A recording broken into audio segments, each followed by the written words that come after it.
اس کا جو ساؤنڈ ہے وہ سادہ کر دے، یہ ایکو وغیرہ اچھا یہاں پہ موجود نہیں ہے، ٹھیک ہے کوئی بات نہیں۔ لائٹ ذرا بند کرو تھوڑی دیر واسطے، میری تقریر وچ بند کر دیو، بعد چلا لیا جی، مینوں ذرا اکھاں دا نا عارض ہے، اکھ دے وچ زخم بن جاندے۔ السلام علیکم ورحمۃ اللہ وبرکاتہ۔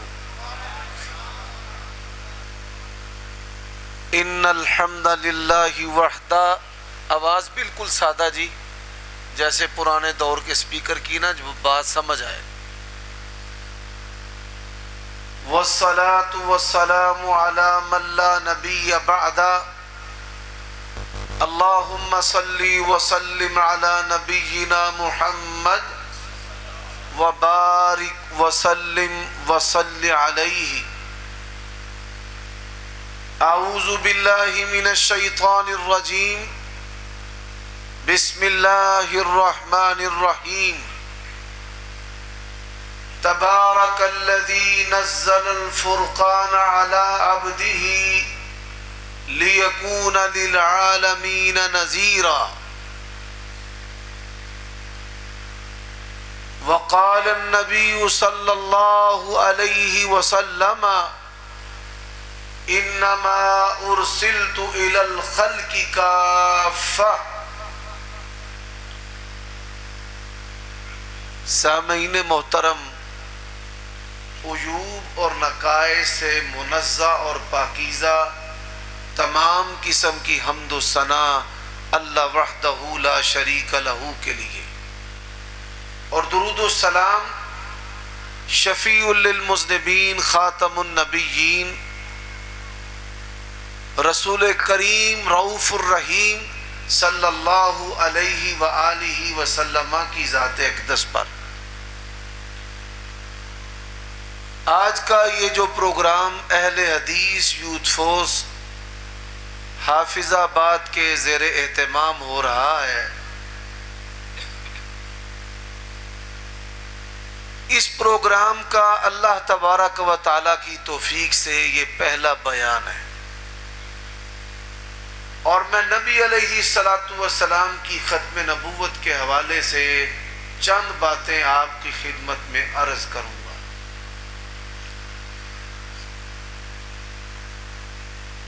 دین اسلام کی بنیاد 5 ارکان پر ہے۔ بنی الاسلام علی 5 شہادت اللہ الہ الا اللہ وان محمد رسول اللہ واقام الصلاۃ وایتاء الزکاۃ وصوم رمضان وحج بیت اللہ۔ لیکن آپ یہ سن کر حیران ہوں گے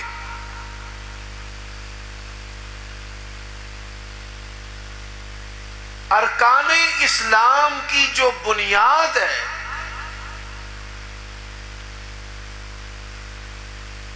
وہ شہادتین ہیں، اس بات کی گواہی دینا کہ اللہ کے سوا کوئی الہ نہیں اور محمد صلی اللہ علیہ وآلہ وسلم اللہ تبارک و تعالی کے رسول ہیں۔ آپ صلی اللہ علیہ وآلہ وسلم کو اللہ تبارک و تعالی کا رسول ماننا، اس کا مطلب اور معنی کیا ہے، اس بات کو سمجھیں۔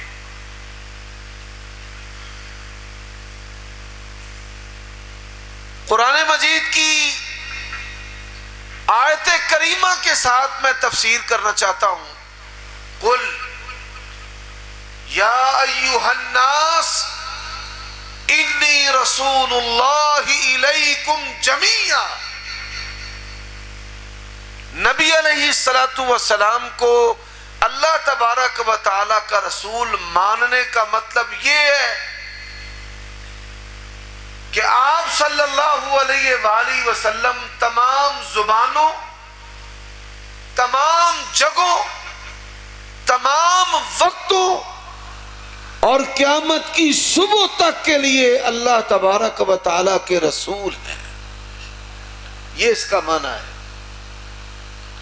کیسے رسول ہے؟ قرآن مجید کی دوسری آیت، قرآن مجید کی تفسیر قرآن مجید کے ساتھ کرنا، یہ تفسیر کا پہلا درجہ ہے. وَمَا أَرْسَلْنَاكَ، یہاں پر بھی اللہ تبارک و تعالی نے وہ الفاظ استعمال کیے ہیں کہ جن الفاظ سے لفظ رسول بنا ہے. وَمَا أَرْسَلْنَاكَ، ہم نے آپ کو نہیں رسول بنا کر بھیجا مگر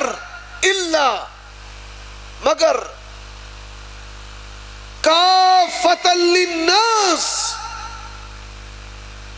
تمام لوگوں کے لیے کافی بنا کر. کیا بنا کر بھائی؟ کافی. کیا آپ صلی اللہ علیہ وآلہ وسلم کی بعثت کے بعد آپ اللہ تبارک و تعالیٰ کے ایسے نبی رسول ہیں جو سب کے لیے کافی ہیں، ہدایت کے تمام شعبوں کے لیے کافی ہیں، انسانیت کے تمام طبقات کے لیے کافی ہیں؟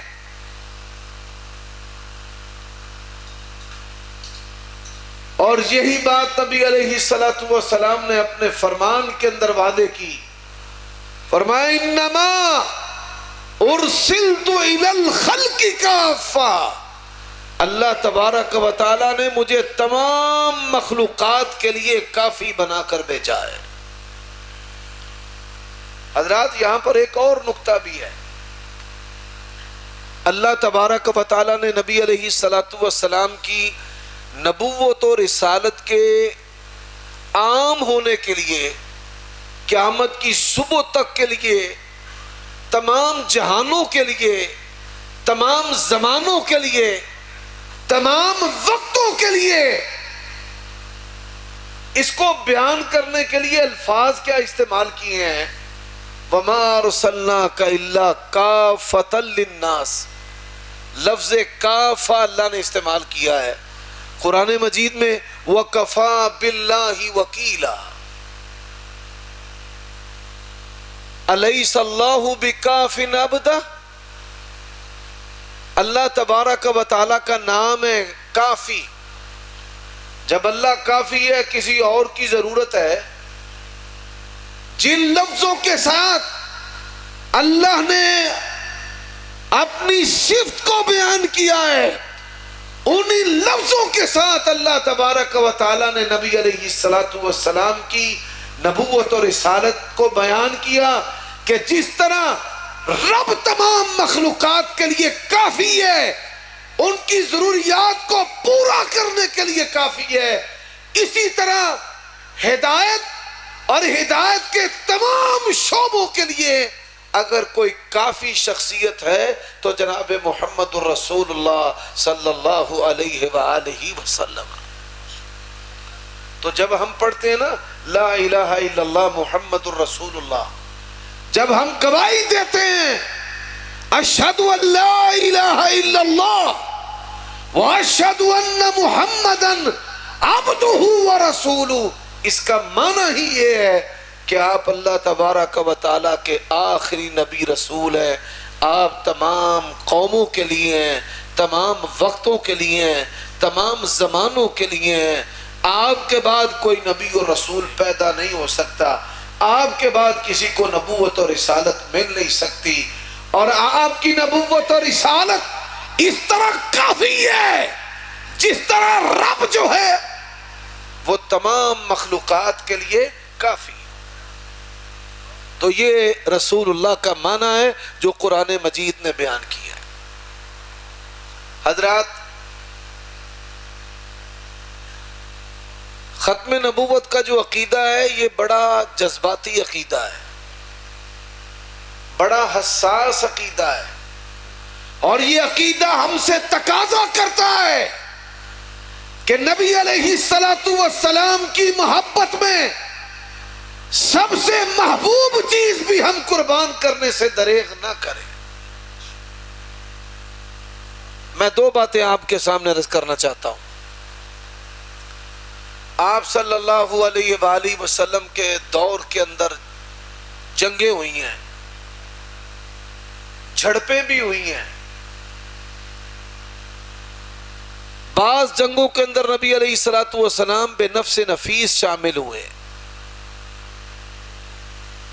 وہ بڑی مارکۃ العراء جنگیں ہیں، بدر کی جنگ ہے، احد کی جنگ ہے، خندق کی جنگ ہے، غزوہ تبوک ہے، حنین ہے، غزوہ طائف ہے۔ ان غزوات کے اندر نبی علیہ الصلوۃ والسلام شریک ہوئے۔ اب مکی دور بھی ہے اور مدنی دور بھی ہے۔ وہ دور بھی ہے کہ جب اہل ایمان چھپتے پھرتے تھے، اور وہ دور بھی ہے کہ جب اللہ کے نبی نے فرمایا کہ آج کے بعد ہم ان پر چڑھائی کریں گے، یہ ہمارے اوپر لشکر کشی نہیں کر سکیں گے، بلکہ اللہ کے نبی نے کہا نصرت بالرعب مسیرۃ الشہر، میرا دشمن 1 مہینے کی مسافت کے فاصلے پر ہو، اللہ تبارک و تعالیٰ اس کے اوپر میرا رعب ڈال دے گا۔ اللہ تعالیٰ نے اس وصف اور اس حالت کے ساتھ میری مدد کی ہے۔ اچھا، میں آپ سے ایک سوال کرنا چاہتا ہوں کہ آپ صلی اللہ علیہ وآلہ وسلم کا جو دور نبوت اور رسالت ہے 23 سالہ ہے، اس میں 13 سالہ مکی دور ہے اور 10 سالہ جو ہے وہ مدنی دور ہے۔ اب 23 سالوں کے اندر نبی علیہ الصلوۃ والسلام کی حیات طیبہ میں کتنے صحابہ کرام شہید ہوئے ہیں؟ آپ میں سے کسی کو پتہ ہے؟ بدر کے اندر، احد کے اندر، خندق کے اندر، حنین میں، تبوک میں کتنے صحابہ کرام عہد نبوی کے اندر شہید ہوئے ہیں؟ کیا کسی بندے کو اندازہ ہے کہ کتنے صحابہ کرام کی شہادت ہوئی ہے؟ کیوں جی؟ علماء ان سے سوال کی میں جسارت نہیں کرنا چاہتا، جو لوگ بیٹھے ہوئے ہیں ان سے میں سوال کرنا چاہتا ہوں کہ آپ نے کبھی اس بات پہ غور کیا ہے کہ عہد نبوی میں جو صحابہ کرام شہید ہوئے ہیں، شہداء جو صحابہ کرام ہیں، ان کی تعداد کتنی ہے؟ کیوں بھائی، کسی ساتھی کو بھی نہیں پتا؟ جی کتنی تعداد ہے جی؟ زیادہ سے زیادہ 400، ماشاء اللہ۔ بعض علماء نے کہا ہے 300، اور بعض علماء نے کہا ہے کہ عہد نبوی کے اندر 400 سے کچھ اوپر، زیادہ سے زیادہ بھی لگا لے تو 500 کی تعداد ہے۔ یعنی 23 سالہ دور نبوت کے اندر، مکی مدنی دور میں، وہ جنگیں جن میں نبی علیہ السلام شامل ہوئے، وہ جنگیں جن میں آپ شامل نہیں ہوئے، جھڑپوں کے اندر، اور اسی طرح ایسے صحابہ کرام کہ جن کو بڑی بے دردی سے قتل کیا گیا، 70 قراء جو ہیں ان کو دھوکے کے ساتھ قتل کیا گیا، خبیب رضی اللہ تعالیٰ عنہ کو دھوکے کے ساتھ پکڑ کر قتل کیا گیا۔ یہ سارے شہداء صحابہ کرام بھی شامل کر لیں تو تعداد جو ہے وہ 500 سے زیادہ نہیں بنتی۔ حضرات، یہ بھی نبی علیہ الصلوۃ والسلام کا معجزہ ہے کہ دنیا کی بڑی بڑی ریاستیں الٹ کے رکھ دی ہیں اور شہداء کی تعداد نہ ہونے کے برابر ہے۔ یعنی اتنا بڑا اس دنیا کے اندر انقلاب برپا کیا ہے، لیکن اس انقلاب کو برپا کرنے میں شہادتیں کم سے کم ہوئی ہیں۔ اب ایک بندہ ہے جس کا نام ہے مسلمہ۔ کیا نام ہے؟ مسلمہ۔ سعودی عرب کے اندر ایک جگہ ہے جس کو یمامہ کہتے ہیں، ریاض کے قریب ہے۔ یہ جو یمامہ کا علاقہ ہے بڑا سرسبز و شاداب۔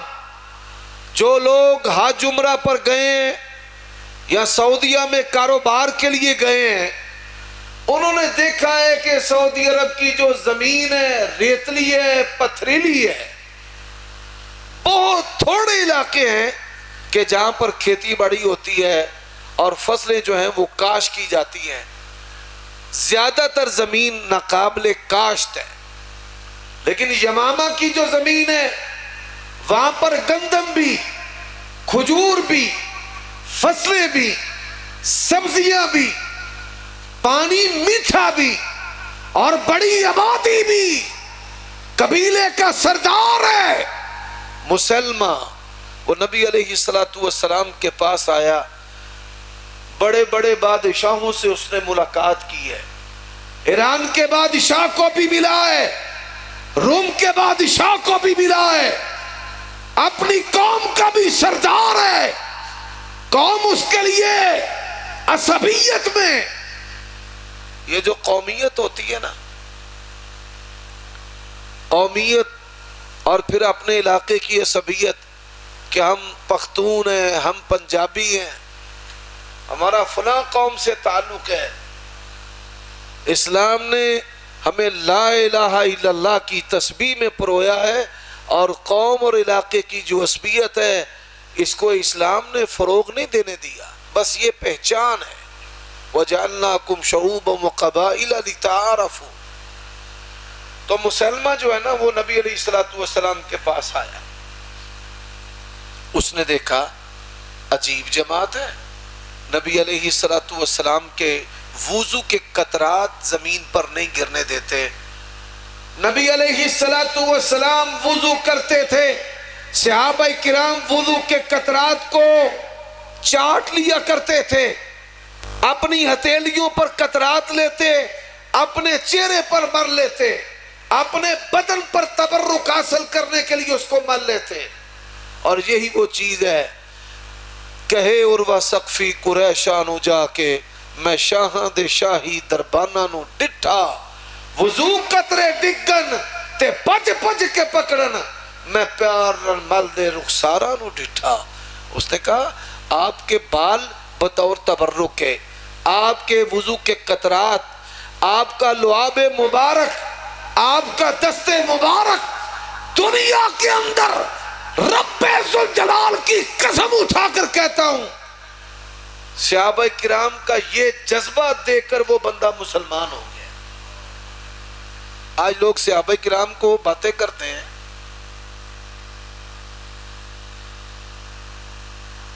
جن کی وجہ سے آج دنیا مسلمان ہے، اور جن کے محبت کو دیکھ کر لوگوں نے کلمہ پڑھا ہے۔ تو اس نے یہ کیفیت دیکھی نا، تو نبی علیہ السلام سے کہنے لگا میں نے آپ سے ایک ضروری بات کرنی ہے۔ فرمایا کیا؟ اس نے کہا میں یمامہ کا سردار ہوں، میری قوم مجھ پر مر مٹنے کے لیے تیار ہے، میں جدھر جاؤں گا ادھر جائیں گے، آپ مجھے اپنے بعد اپنا جانشین بنا لیں۔ آج ایک بہت بڑا طبقہ ہے امت کے اندر جو کہتے ہیں کہ جانشین اور ترتیب اور امامت اور نمبر ہماری مرضی کی ہے۔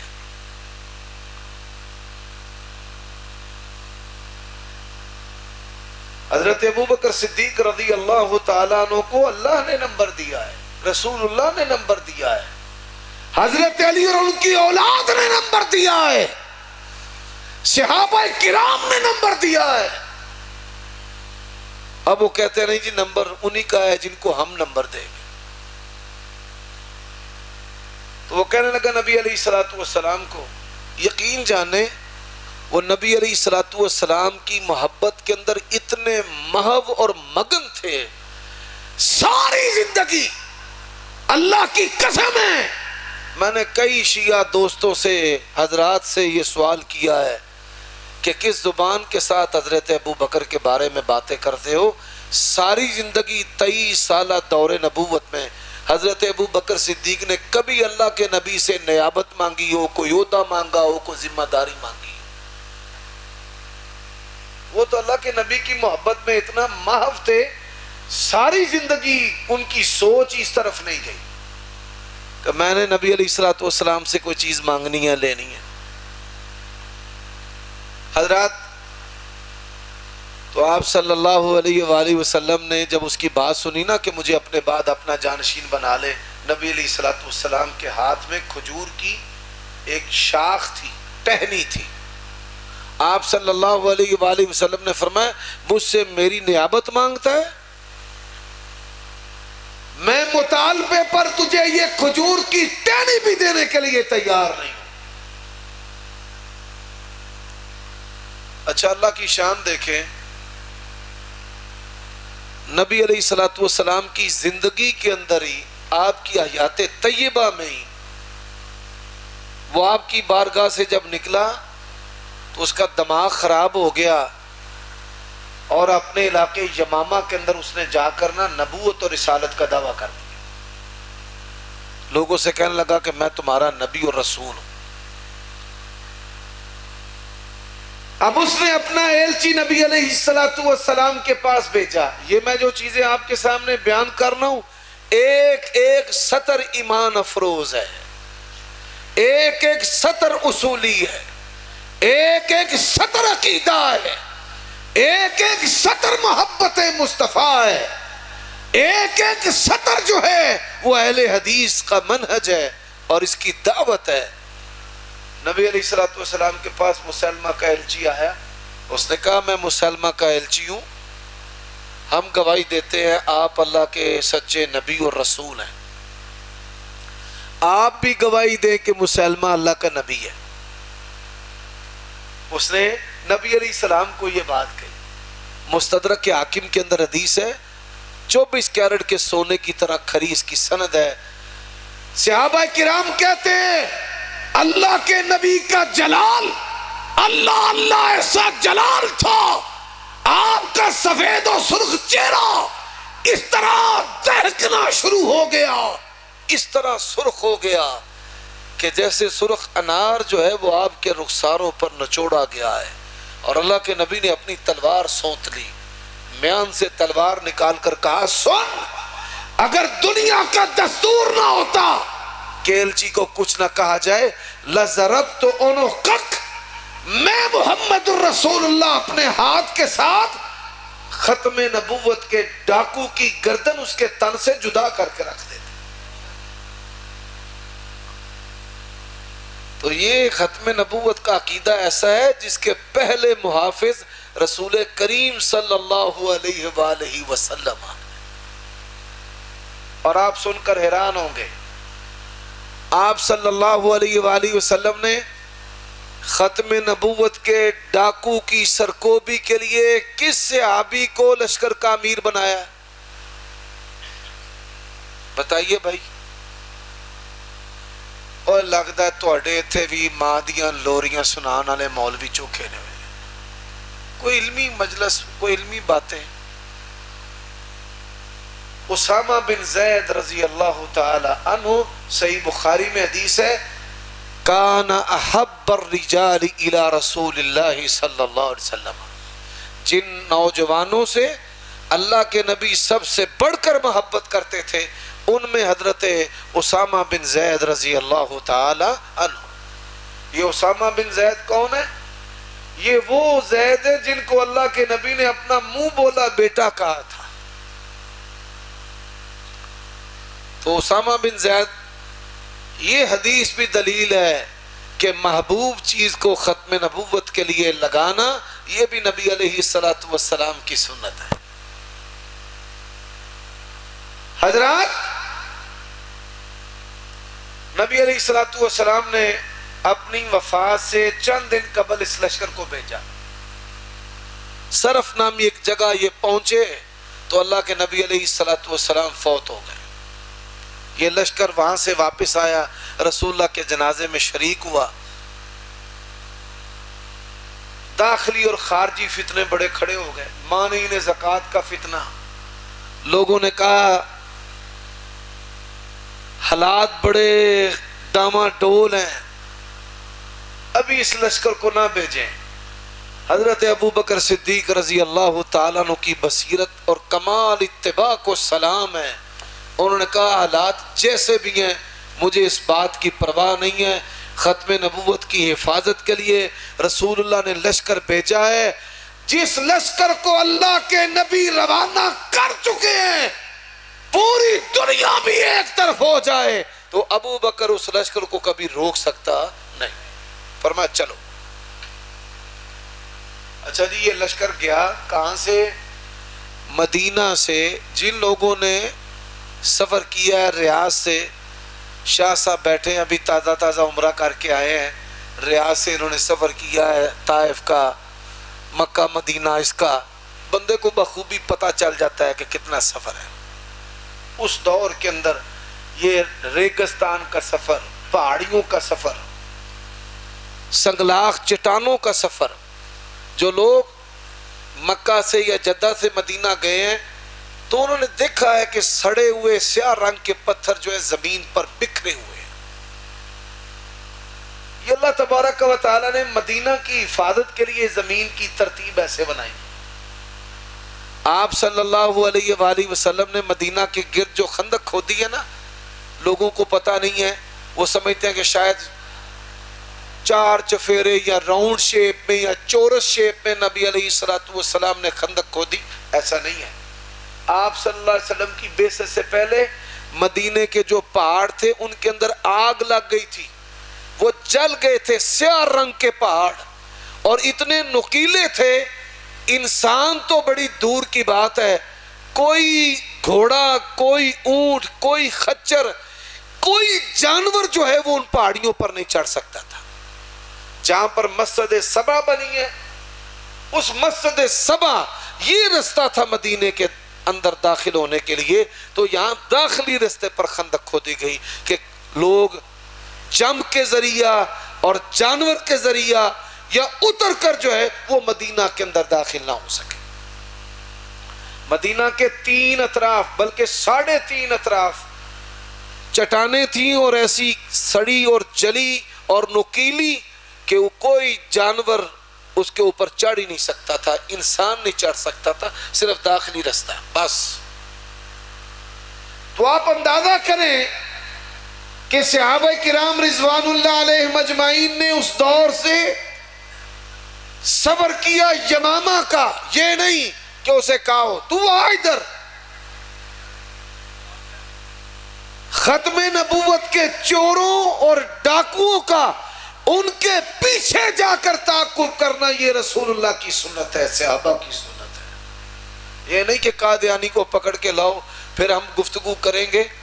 ہم کہتے ہیں نہیں, ان کا تعاقب کرنا, ان کے پیچھے جانا, ان کی نگرانی کرنا, ان کا کلا کما کرنا, ان کا علمی رد کرنا, ان کے خلاف قانونی کاروائی کرنا نبی علیہ السلام کا سب سے بڑھ کر پیارا اور محبوب بندہ ہے.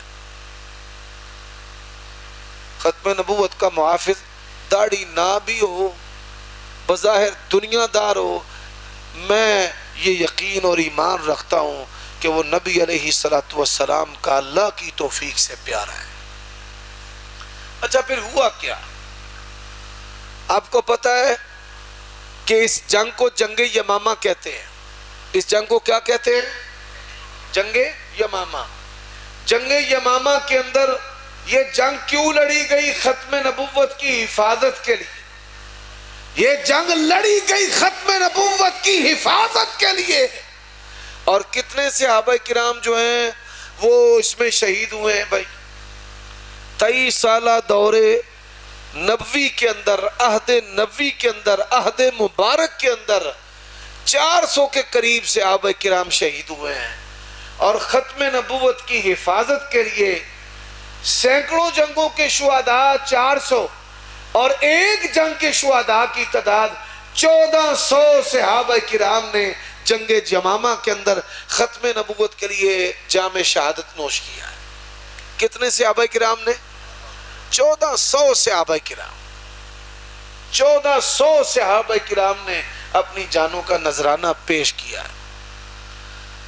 تو آج بھی اس ملک کے اندر یہ جو قادیانی ہے, مسلمانوں کے روپ میں, سنیوں کے روپ میں, یہ اس ملک کی جڑوں کو کھوکھلا کر رہے ہیں, عدم استحکام پیدا کر رہے ہیں, آئین پر حملے کر رہے ہیں, ملک کی جو ایمان کی سرحدیں ہیں ان کو عبور کرنے کی, نقب لگانے کی کوشش کر رہے ہیں.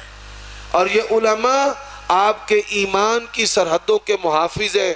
آپ سو رہے ہوتے ہیں, آپ اپنے گھروں میں ہوتے ہیں, اور اللہ تبارک و تعالیٰ کی توفیق سے ہم شہر شہر، بستی بستی، نگر نگر نبی علیہ الصلوۃ والسلام کی محبت کا پیغام لے کر پہنچتے ہیں۔ حضرات، اب لشکر اسامہ کے بارے میں بھی میں نے اجمالی طور پر آپ کو بتایا ہے، جنگ یمامہ کے بارے میں بھی بتایا ہے، اور ختم نبوت کے شہداء صحابہ کرام کی تعداد بھی بتائی، اور نبی علیہ الصلوۃ والسلام کا عقیدہ ختم نبوت کے تحفظ کے لیے جو جذبہ ہے وہ بھی آپ کو اللہ تعالیٰ کی توفیق سے بتایا ہے۔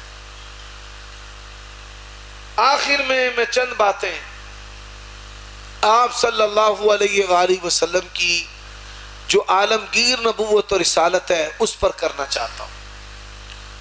قرآن مجید کی جو پہلی سورت ہے وہ سورت فاتحہ۔ سورت فاتحہ کی جو آیت کریمہ ہے بسم اللہ الرحمن الرحیم کے بعد، وہ آیت کریمہ کیا ہے بھائی ذرا پڑھیں؟ الحمدللہ رب العالمین۔ الحمد یہ لفظ ہے، للہ لام حرف جار ہے، عام لوگوں کو سمجھ نہیں آئے گا، اس میں لفظ اللہ ہے۔ لفظ اللہ کا تعارف کیا ہے؟ رب العالمین۔ اللہ کا تعارف بتائیے کیا ہے بھائی؟ بولیے۔ رب العالمین کا معنی کیا ہے؟ یہ اللہ کی صفت جامع، یہ ایسی صفت ہے جس کے اندر اللہ کی کئی صفات ہیں، تمام جہانوں کی تمام ضرورتوں کو پورا کرنے والا۔ اس کا معنی کیا ہے؟ رب العالمین کا معنی کیا ہے؟ تمام، بولیے ذرا، تمام جہانوں، یہ اللہ کی تعریف ہے، یہ قیامت کو کام آئے گی۔ مسند احمد کے اندر حدیث ہے کہ ایک بندے نے اللہ کہا ہوگا تکلیف میں، اللہ اس وجہ سے اس کو جنت عطا کر دے گی۔ تو اس کا شوق سے ترجمہ کریں۔ الحمدللہ رب العالمین کا معنی کیا ہے؟ کہ تمام جہانوں کی تمام ضرورتوں کو پورا کرنے والا کون ہے؟ اللہ۔ اچھا جی، کسی اور رب کی ضرورت ہے؟ کوئی مجازی رب کی ضرورت ہے؟ کوئی ذلی رب کی ضرورت ہے؟ حضرات، وہ ایسا رب ہے، رب الارباب ہے، رب المشارق والمغارب ہے، رب السماوات والارض ہے۔ فللہ الحمد رب السماوات ورب الارض ورب العالمین۔ اچھا جی، اب آپ دیکھیے کہ کتاب اللہ، اللہ تبارک و تعالی نے کتاب اللہ کا تعارف کروایا ہے قرآن مجید کا، فرمایا ان ہوا الا ذکر للعالمین، رب العالمین ذکر للعالمین۔ قرآن کیسی کتاب ہے؟ اللہ کے نبی نے اس کا تعارف کروا دیا، لو کان موسیٰ حیا لما وسعہ الا اتباعی۔ اگر موسیٰ نبی بھی زندہ ہو کر آ جائے، میری تابع داری کے بغیر وہ بھی رب کی جنت میں جا سکتے نہیں۔ اتنا جامع تعارف رسول اللہ نے کروا دی، کتاب مہیمن ہے۔ اب اللہ تعالیٰ نے بیت اللہ کا تعارف کروایا ہے۔ بیت اللہ، آج کئی بندے منہ اٹھا کر وہابی کافر، فلانا کافر، نبی علیہ السلام مسلمان بنانے آئے تھے، انہاں کوئی کفر دا ٹکسال لایا سکے کڑ کڑ کے کفر دے سٹی لگی ہوں دے۔ آپ صلی اللہ علیہ وسلم نے کیا فرمایا؟ من صلی صلاتنا واستقبل قبلتنا واکل ذبیحتنا فذلک المسلم۔ مسلمان کون ہے؟ فرمایا جو ہماری نماز پڑھتا ہے، جو ہمارے قبلے کی طرف منہ کر کے نماز پڑھتا ہے، جو ہمارا ذبیحہ کھاتا ہے۔ تو اللہ تعالیٰ نے جب بیت اللہ کا تعارف کروایا تو کیا کہا ہے؟ ان اول بیت وضع للناس للذی ببکۃ مبارکہ وہدی یہ بوتل پینے والا جو لڑکا ہے بیٹا، ادھر وے میرے حال سیدھا ہو کے بیٹھ، اس کے ساتھ گپ شپ چھوڑ دے، توجہ میری طرف کر۔ انہوں نے ہزاروں روپے لگائے ہیں آپ کو کچھ سکھانے کے لیے، یہاں پر بھی بیٹھ کر آپ کھیل تماشا کریں تو فائدہ نہیں۔ اللہ تعالیٰ نے بیت اللہ کا تعارف کروایا تو کیا کہا ہے؟ ان اول بیت وضع للناس للذی ببکۃ مبارکا. آگے کیا ہے حافظو ذرا پڑھنا، وہدی للعالمین. اللہ رب العالمین ہے، کتاب اللہ ذکر للعالمین ہے، بیت اللہ ہدی للعالمین ہے، اور رسول اللہ فرمایا وما ارسلناک الا رحمتا لل. اس کا معنی کیا ہے؟ اللہ کے ہوتے کسی رب کی ضرورت نہیں، کتاب اللہ کے ہوتے اور کسی آسمانی کتاب کی ضرورت نہیں، بیت اللہ کے ہوتے اور کعبہ و قبلہ کی ضرورت نہیں، اور محمد الرسول اللہ کے ہوتے اب کسی اور کی ضرورت ہے. اللہ تعالیٰ سمجھنے کی توفیق عطا فرمائے. وآخر دعوانا ان الحمد للہ رب العالمین.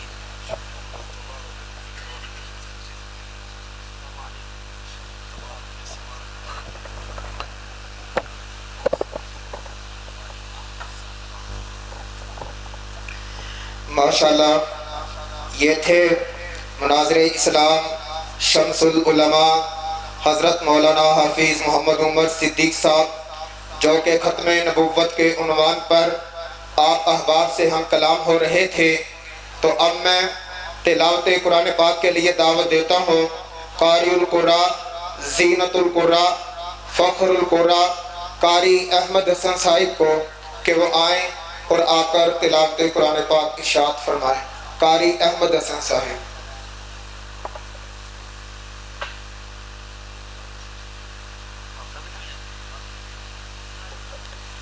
ان کی غیر موجودگی میں میں حمد و نعت کے لیے